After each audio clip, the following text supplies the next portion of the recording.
¿Qué tal, hermanos? Buenas tardes. Gracias a los que ya están conectados para nuestro estudio de esta tarde de Efesios. Ya vamos por el capítulo 2.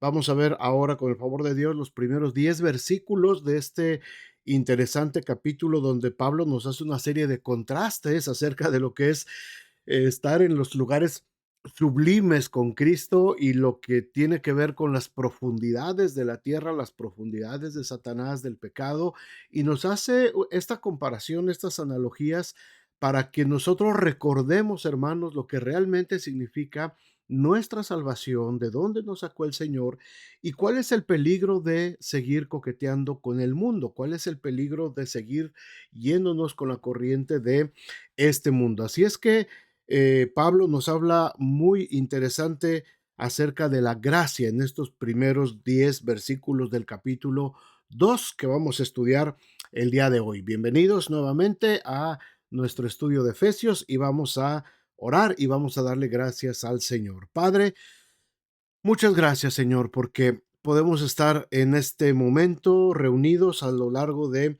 muchos lugares a través de este medio de comunicación para poder, Señor, analizar, recordar, aprender un poquito acerca de tu palabra, Señor. Estas palabras que tú inspiraste al apóstol Pablo a escribir son de gran importancia para el desarrollo de la vida del cristiano y gracias porque tenemos acceso, Señor, a estas palabras y tenemos acceso a estas instrucciones que tú nos dejaste a través de la Biblia y que ahora las podemos estudiar, analizar y sobre todo ponerlas en práctica en nuestras propias vidas. Muchas gracias, Señor, por esta tarde. Bendice a cada persona, cada hermano que está unido a lo largo de este estudio. Gracias, gracias por tu palabra, gracias por tu entendimiento que nos das. Muchas gracias en nombre de Jesús. Amén y amén. Pues les decía, hermanos, el apóstol Pablo a través de estos primeros versículos del capítulo 2 nos lleva desde la gloriosa diestra de Dios hasta la profunda oscuridad del reino del príncipe de la potestad del aire, ¿verdad? Que es Satanás mismo. Pablo habló de las increíbles alturas que tenemos de bendición, de esperanza, de poder divino. Supimos que el creyente en el capítulo anterior que estudiamos está del lado ganador en la batalla entre la luz y las tinieblas. Y ahora nos hace recordar a lo largo de estos primeros versículos el abismo, el pozo de oscuridad del cual el Señor nos sacó. Y después igualmente, con la misma rapidez, nos subirá de nuevo hasta sentarnos también con Cristo en los cielos. O sea, nos lleva en estos viajes para decirnos que la salvación pertenece al Señor, que el Señor es el único que tiene el poder de darnos salvación. Dios está formando una nueva comunidad, un nuevo pueblo, un pueblo adquirido, la iglesia, por medio de la gracia, no por medio de la ley, no por medio de requisitos que nosotros deberíamos de cumplir, sino solamente por la gracia de Dios. Así es que vamos a empezar, hermanos, si les parece, estudiamos estos 10 primeros versículos del capítulo 2. El tema de este tema número 4 es vivos por la gracia. Y vamos a leer los primeros 3 versículos que nos muestra aquí el apóstol Pablo. Dice el versículo 1 del capítulo 2: y Él os dio vida a vosotros cuando estabais muertos en vuestros delitos y pecados. Versículo 2, en los cuales anduvisteis en otro tiempo siguiendo la corriente de este mundo, conforme al príncipe de la potestad del aire, el espíritu que ahora opera en los hijos de desobediencia, entre los cuales también todos nosotros vivimos en otro tiempo, en los deseos de nuestra carne, haciendo la voluntad de la carne y de los pensamientos, y éramos por naturaleza hijos de ira, éramos, en otras palabras, dice Pablo, lo mismo, éramos lo mismo que los demás. Ahora, hay aquí una serie de cosas que Pablo nos quiere eh, hacer recordar. Antes de empezar a ver detenidamente estos versículos, recordemos esto, hermanos. Primero, nosotros no podíamos tener la capacidad por nosotros mismos de entender nuestros problemas. Cuando a alguien le dicen que está muerto, cuando la persona realmente está viva, es algo que realmente la gente no lo puede entender. Cuando no estás en Cristo, cuando no has comprendido de qué se trata la salvación, no puedes entender que hemos estado muertos o que estábamos muertos, ¿verdad? Aún teniendo vida física. Estábamos muertos por nuestra relación que estaba descompuesta con el Padre. Estábamos muertos espiritualmente. La vida cuenta cuando tenemos nosotros también la vida espiritual. Así como la muerte física es la separación del alma y el cuerpo, la muerte espiritual es la separación de la persona. Y Dios es el autor de la vida, tanto de la vida física como de la vida espiritual. Estas palabras son duras para algunas personas, sin embargo, de esta forma el apóstol nos está enseñando aquí, en primer lugar, nosotros no podíamos entender, hermanos, nuestro problema por nosotros mismos. Cuando nosotros tratamos de entender esto en nuestra propia humanidad, no lo podemos entender si no es revelado a nosotros por medio del Espíritu Santo. Por eso a veces mucha gente le cuesta trabajo cuando compartimos a otras personas, y muchos cristianos se frustran porque tienen años queriéndole compartir a una persona, insistiéndole, llenándolo de versículos bíblicos, regalándole Biblias, invitándolo a eventos. Pero hermanos, lo primero que tenemos que hacer es orar intensamente para que el Espíritu Santo prepare el corazón de esas personas para que sean salvos. Y el Señor nos indicará, el Señor nos hará sentir cuando esas personas están en la capacidad de entender cuál es el problema que están enfrentando en ese momento, ¿verdad? Si ustedes se acuerdan, Pedro cuando recibe la visión, cuando está en aquel lugar y recibe la visión del lienzo, y llegan unos mensajeros a pedirle que si pueden ir a ver a Cornelio. El Espíritu Santo ya había tratado a Cornelio y ya había tratado con la gente que estaba en su casa. Cuando llegó Pedro, él empieza a hablar, empieza a predicar, y el Espíritu Santo inmediatamente fue derramado sobre todos los que estaban ahí presentes. ¿Por qué?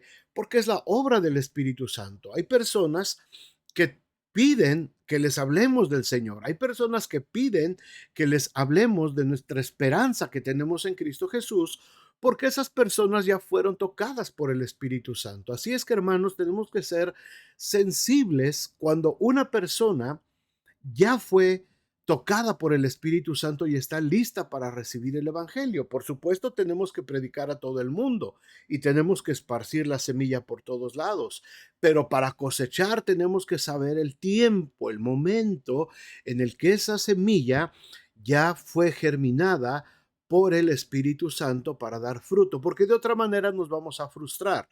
Ya prediqué tantísimos años a esta persona, a mi familia, a un familiar mío, a un amigo, y no se convierte, y me siento frustrado y me siento inútil. No, ora por esa persona, no le prediques, no le des Biblias, no le lo atosigues todo el día con versículos bíblicos. Ora en secreto por él.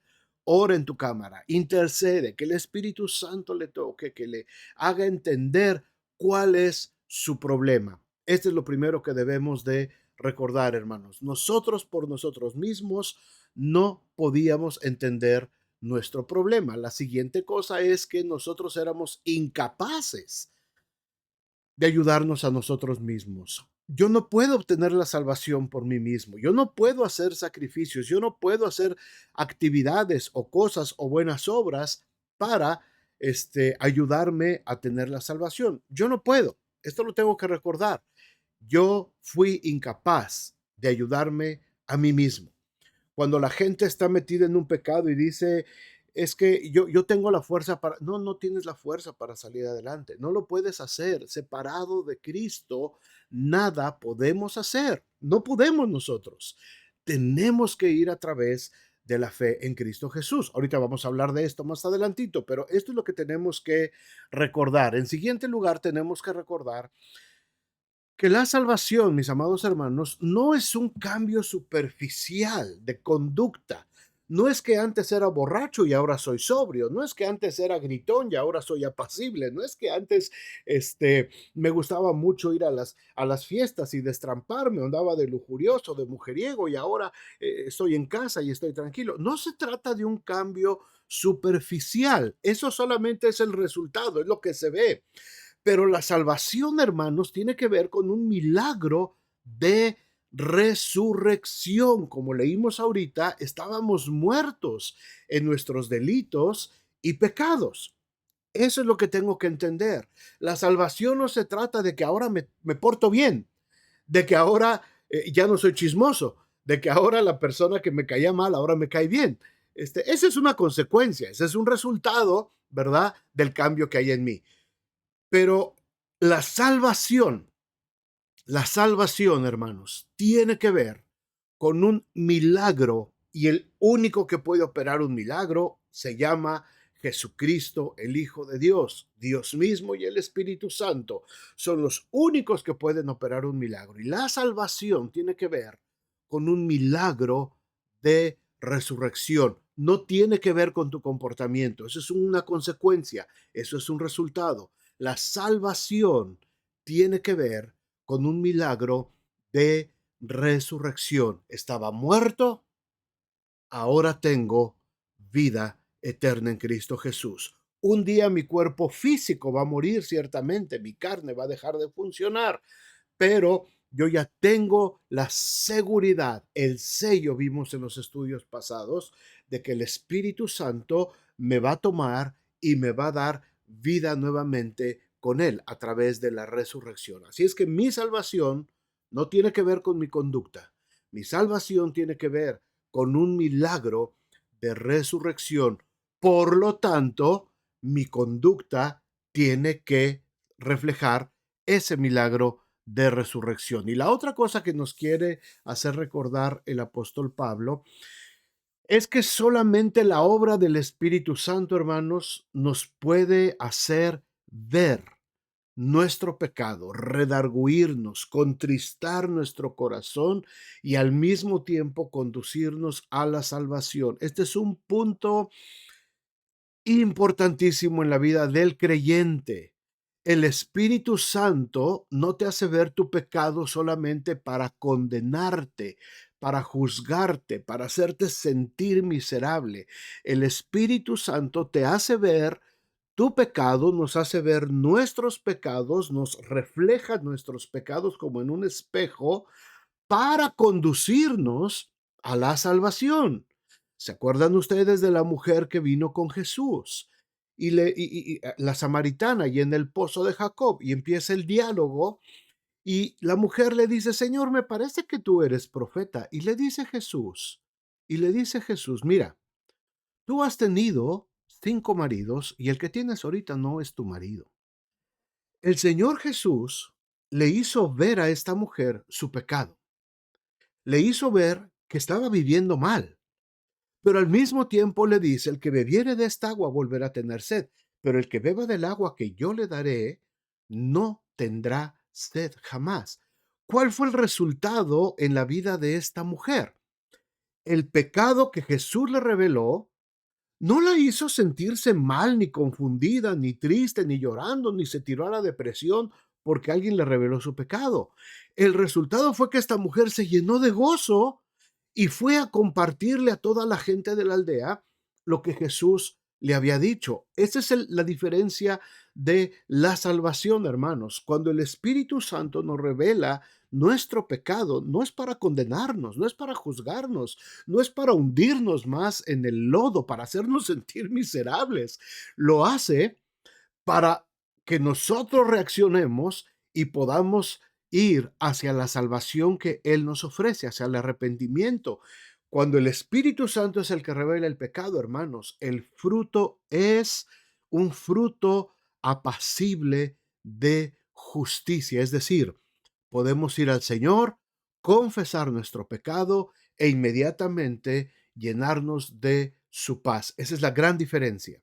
Esa es la gran diferencia.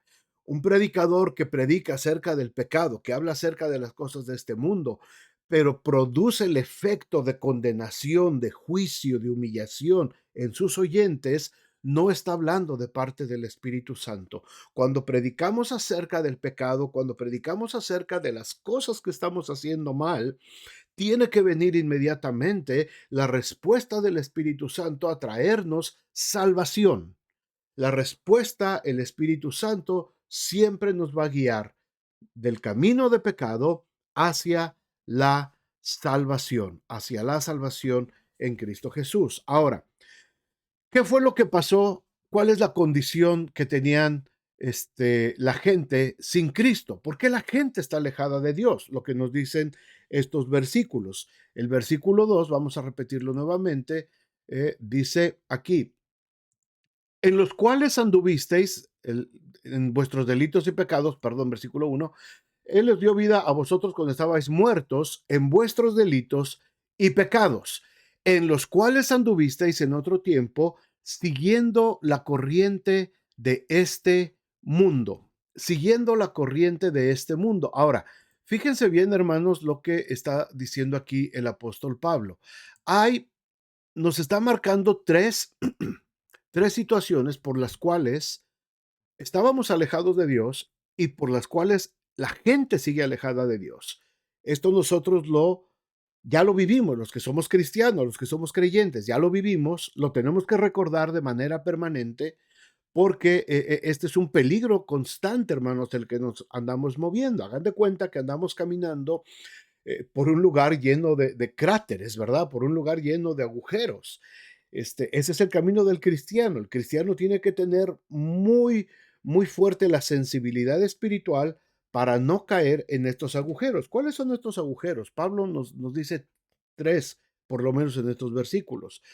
Nos habla de la influencia de este mundo, la primera parte del versículo 2. Dice, en los cuales anduvisteis en otro tiempo siguiendo la corriente de este mundo. La persona alejada de Dios anda en sus delitos y pecados porque está siguiendo la corriente de este mundo. Pablo no se refiere solamente al mundo material, sino al sistema mundano de ambición personal, la búsqueda de poder, la sensualidad desenfrenada, la soberbia, el materialismo, los valores puramente terrenales. A eso se refiere la influencia, hermanos. Vivimos en medio de un mundo rodeados que constantemente nos está influenciando a hacer lo malo. Hay una influencia terrible sobre nosotros, sobre todas las personas, sobre todo el mundo. La influencia en los medios de comunicación, la influencia en las redes sociales, la influencia entre la familia, la influencia entre los conocidos para hacer lo malo. Es muy fuerte. ¿Hacia dónde nos lleva la influencia de este mundo? A vivir de una manera soberbia. Nos está influenciando a vivir de una manera depravada. Nos está influenciando a vivir de una manera despilfarradora, de no tener control de los recursos, de las bendiciones de Dios. Nos está llevando a vivir una vida totalmente egocéntrica. Hermanos, de esto hemos predicado mucho en la iglesia y lo hemos hablado mucho, porque particularmente la nueva generación que tenemos, los hijos que están haciendo la llamada generación Z, se está volviendo una generación totalmente egocéntrica. Los padres están cometiendo el gravísimo error de darles todo lo que los hijos quieren, todo lo que ellos les piden, todo lo que ellos anhelan, todo lo que sueñan. Y los padres se están viendo cada vez en conflictos más fuertes, en dinero, afanados, ganando mucho dinero para tratar de suplir un barril sin fondo, porque los hijos nunca se van a contentar. Y ese peligro está muy fuerte en nuestra presente generación. Esa es la influencia de este mundo. El mundo está influenciando a nuestros hijos a que adquieran muchas cosas de valor, a que el dinero es muy importante, a que las drogas son algo muy bonito y algo muy codiciable, a que la lujuria, el pecado, la homosexualidad, la sensualidad, el sexo fuera del matrimonio, a todo eso se están influenciando, hermanos. Y de esto nos previene Pablo. La gente está alejada de Dios por la influencia que tenemos alrededor en el mundo. También dice en este mismo versículo el apóstol Pablo que hemos sido engañados por Satanás. Satanás nos está engañando, en los cuales anduvisteis en otro tiempo siguiendo la corriente de este mundo. Ahí está la primera. Y después dice, conforme al príncipe de la potestad del aire, el espíritu que ahora opera en los hijos de desobediencia. El príncipe de la potestad del aire, hermanos, es Satanás. Satanás gobierna el reino de las tinieblas, sus huestes ocupan lugares invisibles. Es el padre de la mentira que engaña a los humanos para que piensen que hacen el bien cuando en realidad hacen el mal. Les hace creer que tienen vida cuando en realidad están muertos. Mucha gente dice, esto es vida, cuando tienen mucho dinero, cuando tienen fama, y lo hemos visto en los medios de comunicación. Artistas, deportistas, gente de los medios, que influencers, ahora youtubers, que de pronto tienen mucho dinero y dicen, ahora estoy disfrutando la vida cuando realmente están muertos. Este es un engaño de Satanás.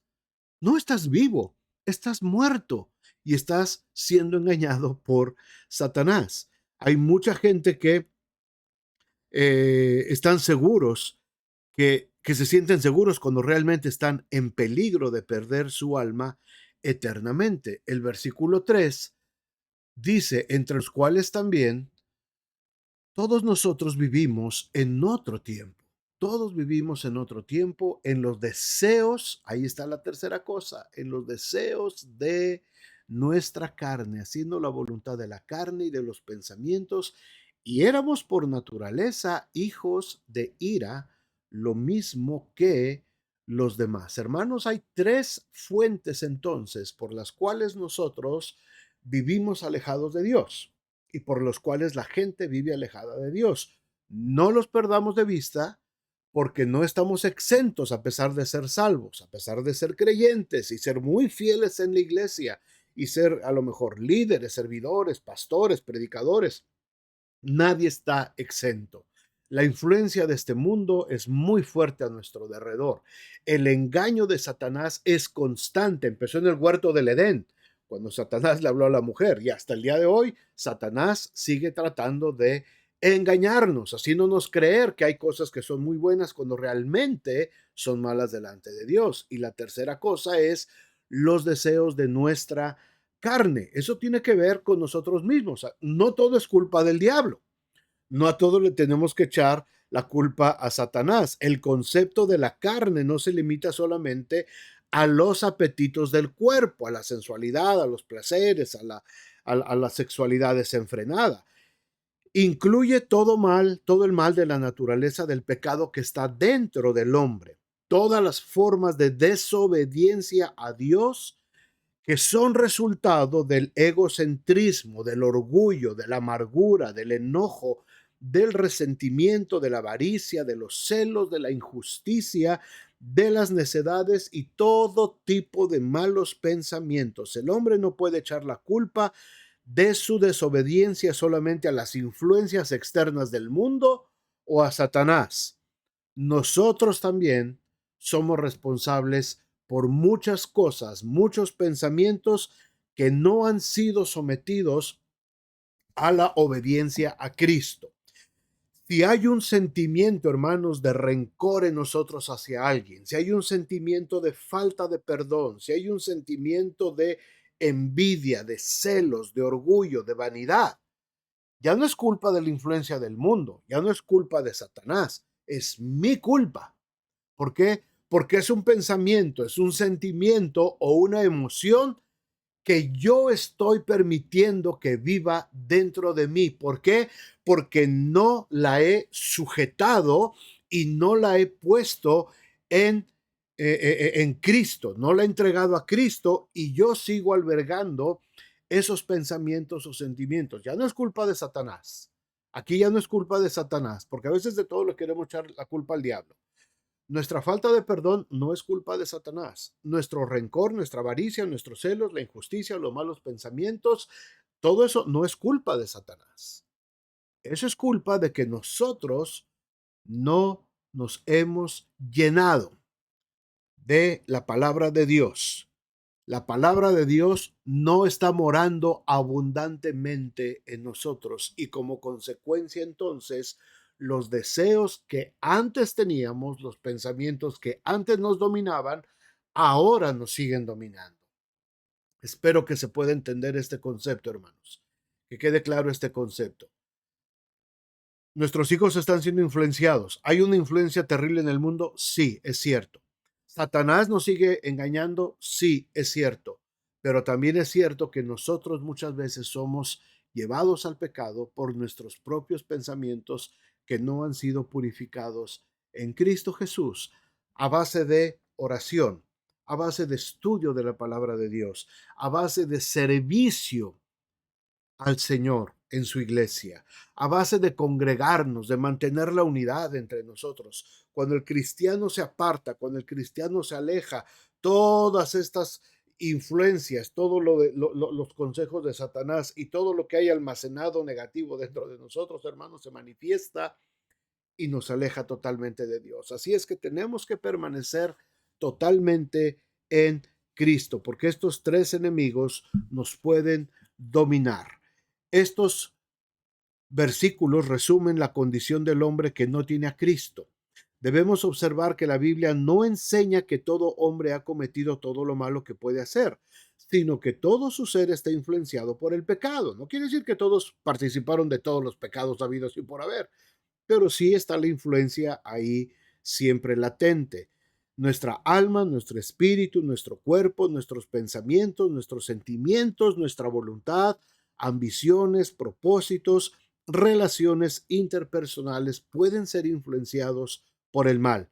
La Biblia tampoco enseña, hermanos, que un hombre no puede hacer cosas buenas, ni le resta valor, porque fue creado a la imagen de Dios.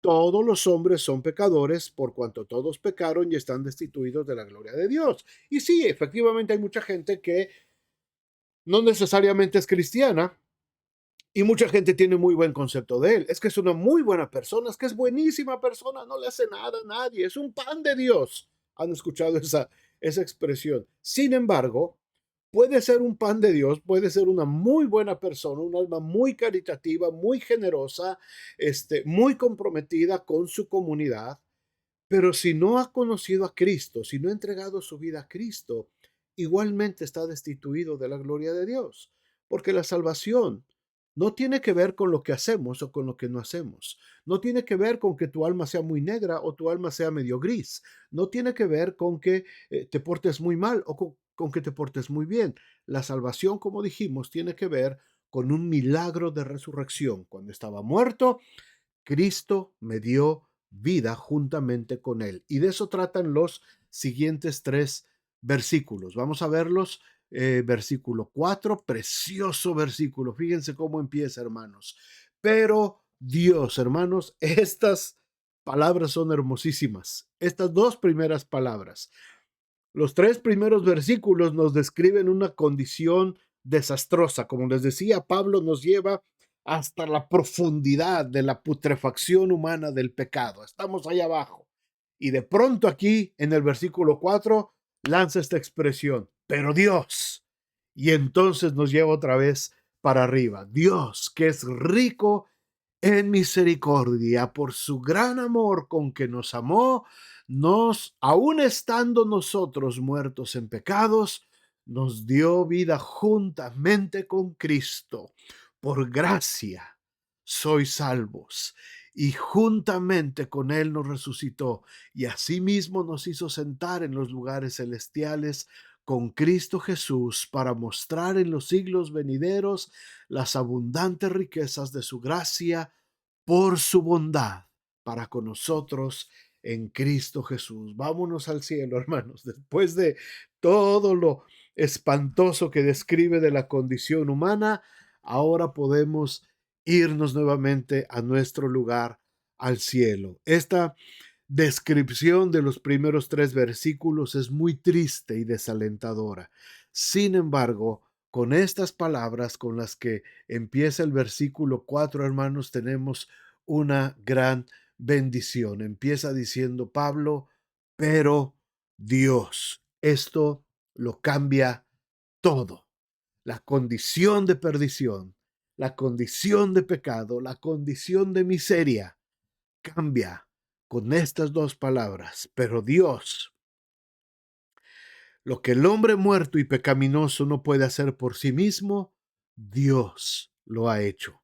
La misericordia y el amor de Dios le motivaron a rescatar al ser humano que estaba impotente sin tener la fuerza de poder salvarse a sí mismo. En estos versículos se encuentra un claro paralelismo con el capítulo 1:20, donde Dios dice que resucitó de los muertos a Jesucristo y lo sentó en los lugares celestiales, a Cristo primero. Y aquí habla de que nosotros fuimos también, nos dio vida, fuimos resucitados y fuimos sentados en los lugares celestiales con Cristo. El estado de muerte, donde estábamos, donde vivíamos a causa del pecado, requería una resurrección. Pablo dice que el creyente es una nueva criatura y describe el cambio como de nacer de nuevo, como se lo dijo Juan a Nicodemo en Juan capítulo 3. Promete que el creyente tiene vida eterna y no vendrá condenación, mas ha pasado, dice el Señor, de muerte a vida. Así es que Dios hace la diferencia, Dios hace el cambio. Sorprendentemente, estos versículos son nuestra exaltación en Cristo. Después de reconocer nuestra condición humana, ahora somos exaltados con Cristo, estando todavía sobre la faz de la tierra, en este momento donde tú estás, donde yo estoy aquí sentado en mi oficina y donde tú estás ahí en tu casa, en el trabajo, en donde estés. En estos momentos, nosotros estamos siendo y hemos sido exaltados con Cristo, hermanos. Por eso no podemos volver a la condición que teníamos antes, porque ahora nosotros disfrutamos de esa exaltación que Dios nos ha hecho. Dios nos ha trasladado al cielo espiritualmente. Nosotros, aunque tenemos nuestros pies en esta tierra, espiritualmente, hermanos, ya tenemos vida con Cristo y estamos viviendo en su eternidad. En su eternidad. Por eso cuando un ser amado nuestro creyente en Cristo deja de latir su corazón en este mundo, hermanos, nuestro corazón se llena de gozo, porque solamente es un paso intermedio. Esa persona ya estaba gozando de la vida eterna, ese creyente ya estaba gozando de la bendición de Dios, ya estaba, su espíritu ya había sido resucitado y él ya estaba viviendo con Cristo. En cuanto nuestro cuerpo deja de funcionar y nuestro cuerpo se extingue, nuestra carne se extingue, hermanos, nosotros ya estábamos viviendo con Cristo y seguimos viviendo con Cristo. Un día nuestro cuerpo físico resucitará, pero nuestro espíritu ya está desde este momento, desde el momento en que entregamos nuestra vida a Cristo, nuestro espíritu ya tiene vida juntamente con Él. Este es el gran amor que Dios tiene para nosotros, hermanos. El que estaba muerto, ahora está vivo eternamente y es objeto de la gracia y de la bondad de Dios. Vamos a ver estas 3 cosas que nos dice aquí Pablo. Dice que nos dio vida con Cristo. Nos dio vida con Cristo. Dice que lo hizo, nos resucitó con Él y nos hizo sentar en los lugares celestiales. Esto es lo que el Señor ha hecho por nosotros. ¿Cómo lo hizo? Lo hizo por gracia, primero. Gracia es la palabra clave, hermanos, en este versículo. Pablo la usó en otros versículos y lo repite aquí porque es el momento adecuado para explicarla. No solo la conversión es por gracia. Escuchemos esto. Toda bendición de Dios ahora y por la eternidad es solamente por la gracia divina. Cada cambio en nosotros, desde el momento de recibir a Cristo y aquellos que nos conforman más y más a la imagen de Él, todo es una manifestación de la gracia de Dios. El haber podido perdonar a esa persona que te hirió es por la gracia de Dios. El haber podido tener ahora una visión diferente en cuanto a las cosas materiales es por gracia de Dios. El haber dejado esos sentimientos de condenación que te perseguían durante toda tu vida y ahora te sientes acepto y amado en Cristo. Eso es por la gracia de Dios. Todo lo que recibimos, mis amados hermanos, tiene que ser y tiene que ver con la gracia de Dios. La gracia de Dios es el favor inmerecido del Señor. Es la libre manifestación de su amor a los que no le merecen. Hermanos, esto se ejemplifica muy fácil. Todos, por lo menos los que son padres, los que somos padres, sabemos que vamos a amar a nuestros hijos, hermanos, hasta la muerte. Hagan lo que hagan, hagan lo que hagan. Nuestro amor como padres no va a terminar. Hay muchos hijos malagradecidos y hay muchos hijos que se han desviado y muchos hijos que han hecho cosas malas. Aún así los padres los siguen respaldando. Los padres se siguen refiriendo a ellos como buenas personas. No sé si vieron apenas la noticia, una mujer, me parece que fue en Guatemala o en México, su hijo se dedicaba a asaltar gente en los transportes públicos, hasta que en una ocasión una persona que iba en el transporte público iba armada. Y cuando este muchacho entró a asaltar, este hombre le disparó y lo mató. Y la mujer fue lo que causó la noticia y lo que causó en las redes sociales.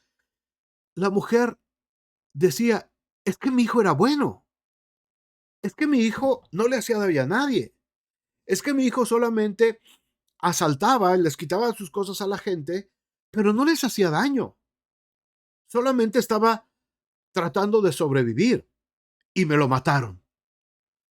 ¿Se dan cuenta, hermanos? Muchas veces los hijos, a pesar de lo que hacen, reciben la gracia de los padres. Ahora, no estoy diciendo que se justifica que nosotros hagamos todo lo que hagamos mal, a fin de cuentas Dios nos sigue amando. Cuidado. Estoy hablando de un ejemplo humano de gracia. Ahora, imagínense la gracia de Dios sobre nosotros, que aún siendo malos, nos perdonó, no para que sigamos haciendo lo malo, sino para que ahora entremos por un camino de fe.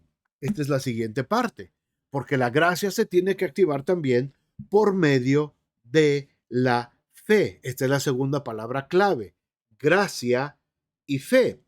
No es únicamente una fe intelectual que acepta la veracidad de una enseñanza. Yo lo creo por fe. No se trata solamente de eso. Santiago nos recuerda que aún los demonios creen y tiemblan, ¿verdad? No, o sea que no es cuestión solamente de creer en algo, en alguna enseñanza. La fe no es creer en Jesucristo y también confiar en uno mismo y en lo que uno mismo hace. La fe verdadera incluye los conceptos de creer y confiar. Creer y confiar. Es algo muy difícil de hacer. Déjenme ponerles un ejemplo. Hace años había un famoso equilibrista de esos que andan por cables caminando solitos. Y este hombre tiró un cable sobre las cascadas, las cataratas del Niágara. Y sobre este cable, este hombre, él caminó, ¿verdad? Y atravesó y llegó de un lugar a otro. Bueno, el siguiente paso que hizo es, le invitó a una persona a subirse encima de él, en sus hombros, y sobre sus hombros, este hombre volvió a caminar ese trayecto sobre el cable, ¿verdad? Y de regreso, y lo llevó. La gente estaba sorprendida. Y este hombre le pregunta a otra persona, ¿usted cree, usted cree que puedo hacer lo mismo con usted?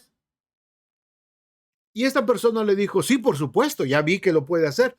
Yo creo que lo puede hacer conmigo. Ok, súbase a mis hombros. No, ni de loco. Yo no me voy a subir. Esa es la diferencia, hermanos. Hay mucha gente que cree, pero no solamente es creer, es confiar, es dar el siguiente paso. Es decir, Señor, yo creo que eres tú el que me está llamando. Manda que yo vaya, dice Pedro cuando estaba sobre las aguas. Y Jesús le dijo, ven. Pedro tuvo fe y Pedro confió. Y en esa confianza se bajó del barco y empezó a caminar. Después le falló la fe, ¿verdad? Y se vino abajo y lo tuvieron que rescatar. Pero eso ejemplifica el asunto de la fe. La fe no solamente es creer que Dios lo puede hacer, sino confiar.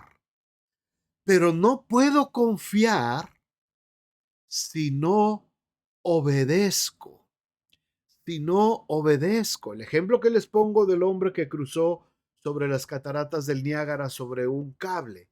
Este hombre al primero le dio instrucciones. Ok, vas a caminar acá, te vas a subir en mis hombros, te vas a detener de esta manera, vas a poner tus pies de esta manera, vas a poner tus manos de esta manera y yo te voy a sujetar y entonces vamos a atravesar. Hubo instrucciones que el hombre que iba arriba tuvo que obedecer para que pudiera ir y venir sin causarse ningún daño. Exactamente es lo mismo de lo que estamos hablando.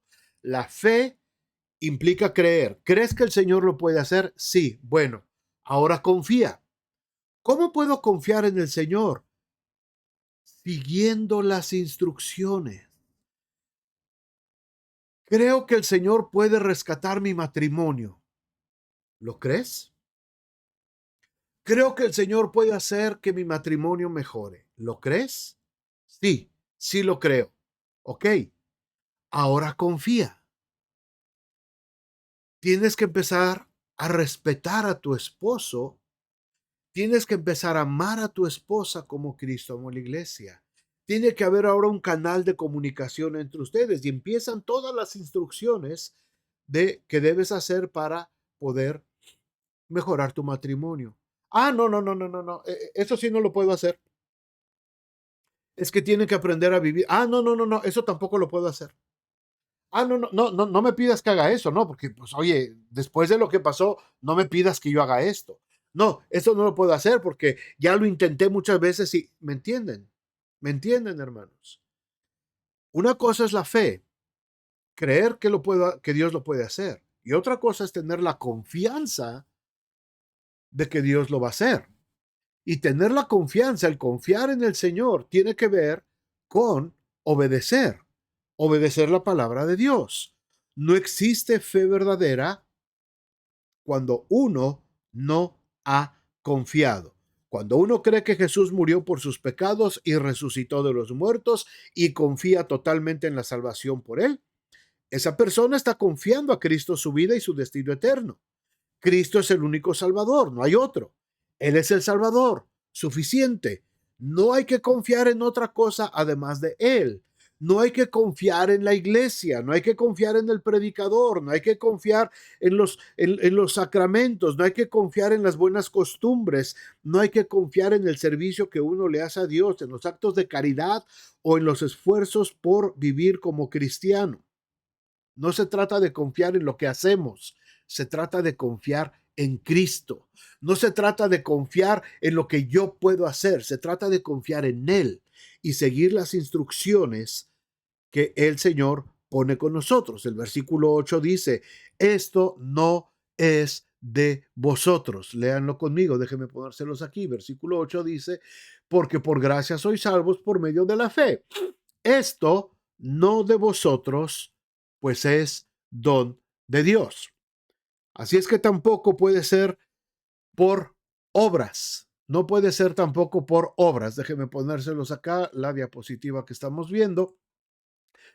Es por gracia, es por medio de la fe y no puede ser la salvación por las obras. No se limitan a los actos de caridad que hagamos a favor de otras personas. Puede ser la Madre Teresa y puedes darle de comer a 1000 personas y puedes quitarte la chamarra en medio del frío para dársela a alguien que no tiene. Eso no tiene que ver nada con la salvación, hermanos.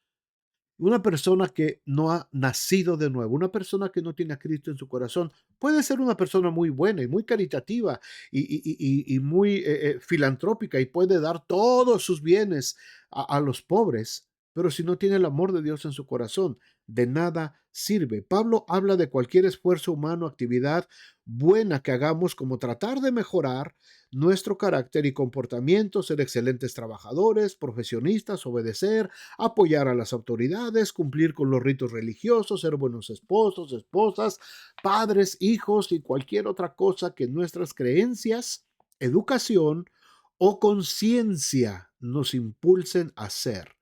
Pablo afirma que estas obras no contribuyen a nuestra salvación. La Biblia enseña que nuestro pecado es tan profundo, nuestra culpabilidad delante de Dios tan infinita, y hasta los móviles para hacer el bien tan egocéntricos, que el juicio de Dios cae sobre nosotros de cualquier manera, seas muy bueno o seas muy malo.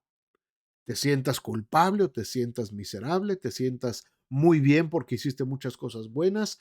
Si no has resucitado con Cristo, el juicio de Dios, de destitución de la gloria de Dios, cae sobre nosotros de cualquier manera. Dios no exige que tengamos más buenas obras que malas para salvarnos. Él solo acepta la perfección, y la perfecta rectitud viene solamente a través de Jesucristo. Él recibe a los hombres que han sido hechos justicia de Dios en él. Los esfuerzos por ser buenos son como bañarnos, vestirnos bien y peinarnos cuidadosamente cuando el barco en el que vamos se está hundiendo. No tiene que ver con obras, no tiene que ver con buenas cosas, no tiene que ver con acciones que nosotros podamos hacer. No es por cuestión de obras, sino por gracia, por fe, aceptando que es un regalo de Dios, confiando en lo que Dios puede hacer con nosotros en los momentos difíciles. En los momentos que tengo que caminar con Cristo sobre las cataratas del Niágara, yo solamente sigo las instrucciones, me agarro, quizás cierro los ojos, me sostengo bien de las instrucciones y dejo que el Señor vaya guiando. Y voy a escuchar el ruido del viento, y voy a escuchar el ruido del agua y la poderosa fuerza que generan esas corrientes tan tremendas de esas cataratas. Las voy a escuchar, pero yo voy a ir confiando en que la persona que me va llevando a través de ese delgado cable tiene la capacidad de llevarme hasta el otro lugar, sano y salvo. Y el único que nos puede llevar se llama Jesucristo, el Hijo de Dios. Cuando viene el tiempo de tormenta, hermanos, cuando viene el tiempo de dificultad, fe es creer. ¿Crees que Dios puede salvarte? ¿Crees que Dios puede salvar a tus hijos? ¿Crees que Dios puede salvar tu matrimonio? ¿Crees que Dios puede salvar tu negocio? ¿Crees que Dios puede hacer algo bueno de esta situación que estás viviendo? ¿Crees que Dios te puede sanar? ¿Crees que Dios puede restaurar lo que se perdió? ¿Crees que Dios lo puede hacer? Sí, sí creo, dijo aquel hombre. Señor, creo, ayuda a mi incredulidad. Ok, confía. ¿Qué debo de hacer, Señor, para ser salvo? Cree en el Señor Jesucristo. ¿Qué debo de hacer? Le dijo al ciego, a ver, ven, pum, escupió en la tierra, le hizo lodito y le echó en los ojos, ahora ve y enjuágate en el estanque. Le dijo al otro, vayan a los leprosos, vayan y preséntense delante de los sacerdotes y ofrezcan la ofrenda que Moisés pidió. Le dijo a otro, levántate y haz tu cama, tu fe te ha salvado. El Señor movía la fe de la gente y le daba instrucciones de lo que tenía que hacer. El Señor dice que puede salvar tu matrimonio, sí, pero tienes que seguir las instrucciones. Todas. No te puedes brincar un paso. No puedes decir, esto sí lo voy a hacer, no, pero esto no lo voy a hacer. Dios puede restaurar tu vida, sí, pero tienes que confiar y tienes que seguir las indicaciones, porque de otra manera, entonces vas a fracasar. porque lo estarás tratando de hacer a tu propio modo y a tu propio modo ya te demostraste una y otra vez que no puedes. ¿Por qué? Porque tiene que ser por gracia, por medio de la fe, no por obras, para que nadie se gloríe, no por obras, no es para que tú digas, es que esto yo lo hice por mí mismo, yo salí de este problema por mí mismo. Qué bueno, felicidades si lo hiciste por ti mismo. Qué bueno, yo he conocido mucha gente, ¿verdad? Que me dice, yo no necesito de Dios, yo puedo salir de mi alcoholismo por mí mismo, yo puedo vencer mis adicciones por mí mismo, yo puedo dejar esto por mí mismo, yo puedo mejorar mi matrimonio por mí mismo, yo puedo hacer las cosas que necesito para mis hijos, yo no necesito de Dios. Perfecto, está bien, qué bueno, mejora tu matrimonio, sal del alcoholismo, sal de las adicciones, no importa lo que hagas, cuando mueras, irás al juicio eterno de Dios. Porque no estamos hablando de conductas, no estamos hablando de cosas buenas o malas que puedes hacer. Estamos hablando de muerte y vida. Estábamos muertos en nuestros delitos y pecados, mas Cristo nos dio vida juntamente con Él. De eso se trata.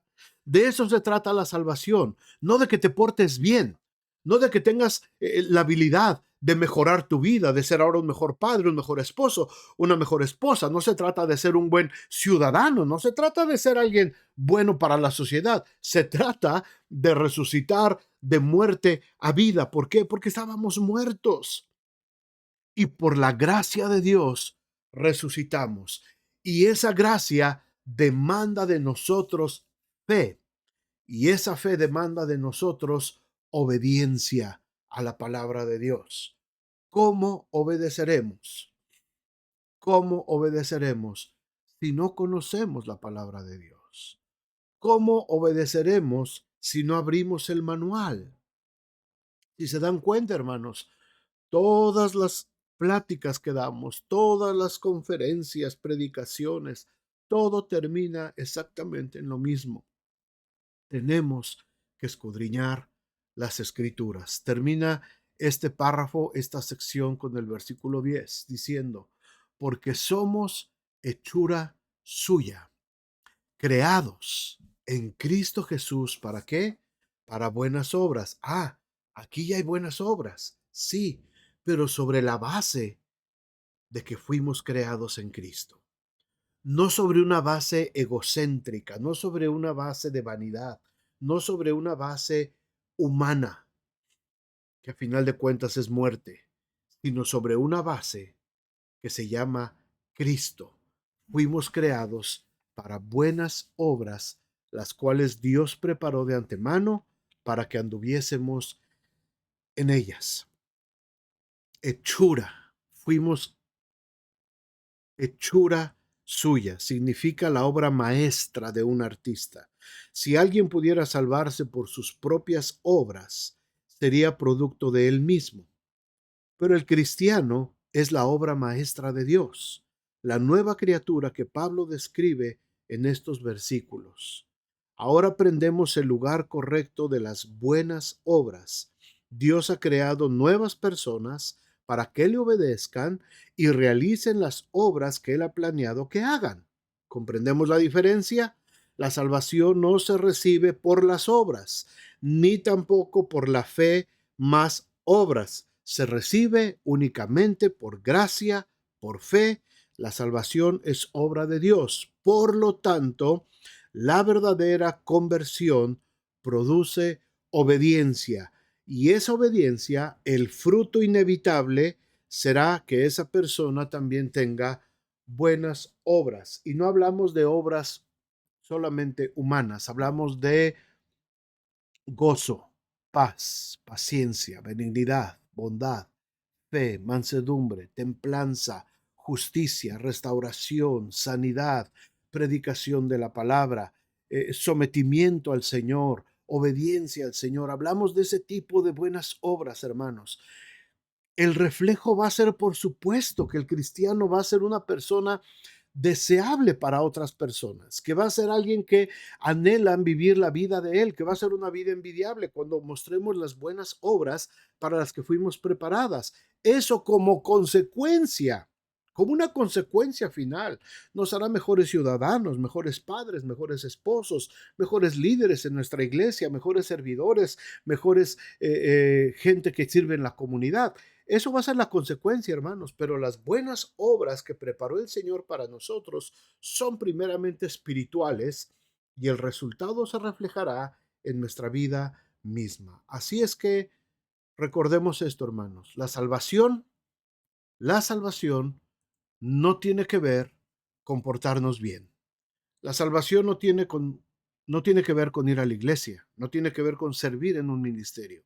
La salvación tiene que ver con la resurrección de nuestra vida, de nuestro espíritu. Tiene que ver que estábamos muertos en nuestros delitos y pecados, pero Dios, ahí está la gran diferencia. Pero Dios, que es grande en misericordia, nos dio vida juntamente con Él. Padre, muchas gracias. Gracias por esta gran diferencia. Gracias, Señor, porque entendemos que la salvación tiene que ver con la resurrección de nuestra vida, de nuestro espíritu que estaba muerto. Señor, gracias por tu gracia inefable. Gracias por el don maravilloso de la fe que nos lleva a confiar y a obedecer plenamente tu palabra, a obedecer lo que tú has hablado para tu iglesia, para tus hijos, para tus hijas, lo que tú has destinado, estas buenas obras que tú preparaste de antemano para que anduviésemos en ellas.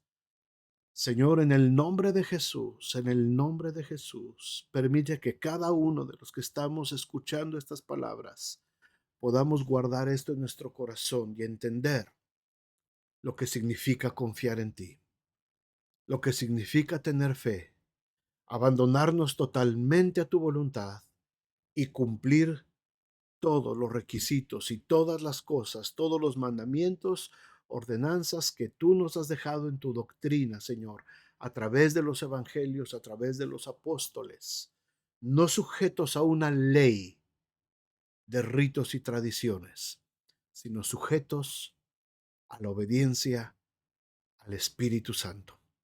Gracias, Señor, en nombre de Jesús. Amén. Amén. Gracias, hermanos. Gracias por haber estado esta tarde conmigo en este estudio. Espero que haya sido de mucha bendición para ustedes.